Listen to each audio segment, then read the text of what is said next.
I'm going to rank the If Love series from my least to my most favorite. When I first saw the series, it was in Barnes & Noble, and I saw how beautiful the color schemes were, and I was like, oh my god, I actually like really want to read these. So I got them. I really thoroughly enjoyed them. However, I do have a favorite couple, and I will reveal that shortly. I honestly loved every single book. So even if one's ranked third, it does not mean I didn't love it. I actually really loved it. Third, we have a tie between If We Ever Meet Again and If the Sun Never Sets. So If We Ever Meet Again follows when they are studying abroad in Shanghai, and that's how they meet. So Blake is from Texas. He used to be a football star, but he didn't really want to do football. His dream and aspirations are to open a successful sports bar, even though his dad doesn't really believe in him. Then Farah is studying abroad. My dog wants my attention, so I apologize if you hear her whining.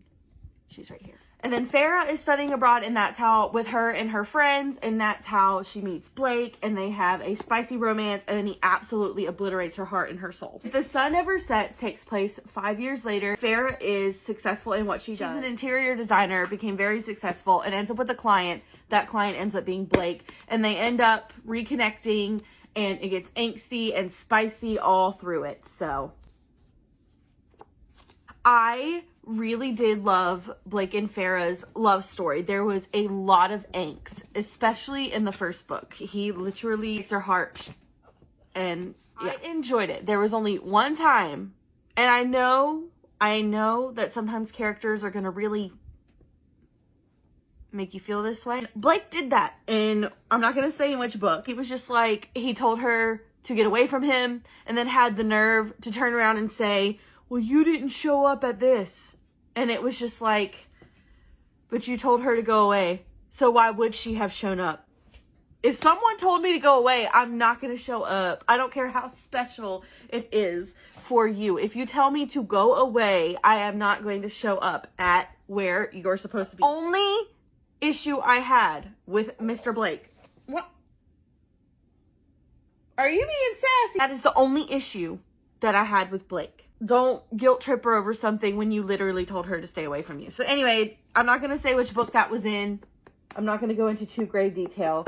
But that was the only beef that I had with Blake. Really angsty, really spicy, really cute. And I got through these books pretty quick. Next in line for my second favorite love story would be If Love Had a Price, which is Chris and Nate's love story. I thought this was a very unique spin. If Love Had a Price follows Chris and Nate. So Chris is very rich, has a lot of money from her dad, but he is about to marry the step monster, as she calls her. So she finds an aspiring actor named Nate and asks him, offers him money to seduce her step monster so that she can get proof of them cheating, so her dad will not marry her. In the course of all this, her and Nate end up falling in love, and he said he's like willing to do it as long as he gets a kiss from Chris. It does get angsty. The only time I got mad at Nate, okay?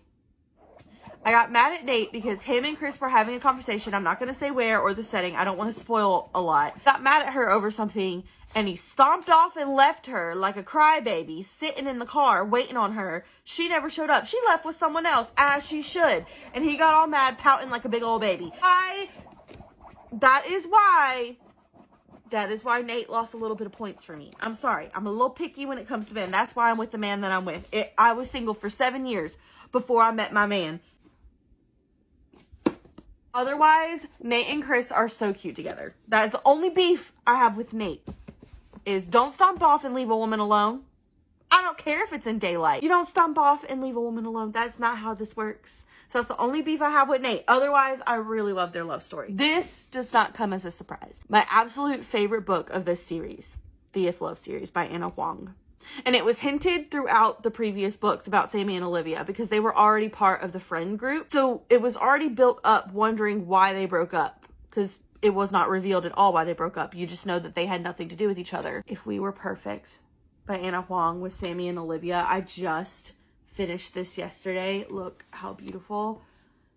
This, in my opinion, is the #1 most amazing love story out of the whole If Love series. This takes the whole cake. This one's about Sammy and Olivia. She is trying to get an MBA at Wall Street. She wants to become the VP there. She wants to do that by 32, and she's got like a biological clock. Like, she wants to become successful in her job, then get married and have kids. And then Sammy ended up, he turned down a huge job deal years ago, 8 years ago. And 8 years later, here he is, and he's a successful baker, and he's got a couple openings in the West Coast and 2 other locations in the East Coast. So he became a successful baker. However, her studio apartment gets flooded, and she's in San Francisco and happens to run into Sammy, and he offers to let her live with him until her studio apartment is back to normal, or if she needs to find another place to live. This is like during the summer before she has to go back to Stanford to continue her degree. It's gonna happen in the time that she's living with Sammy. This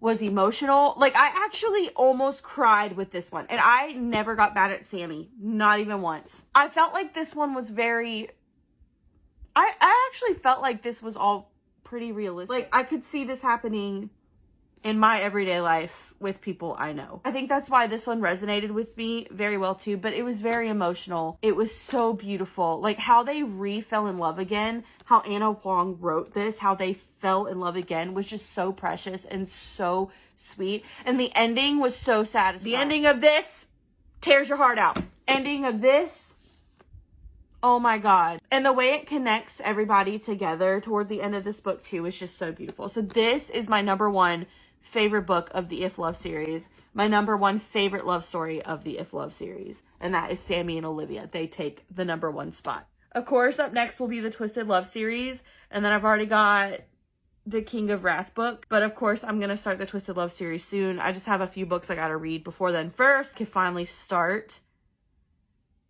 the Infamous series by Anna Huang. I'm excited for the roller coasters that I'm about to go on with those books. And of course, I'll rate my favorite couples from those books too. Like I said, Sammy and Olivia, #1 for the If Love series. Hope you enjoyed that.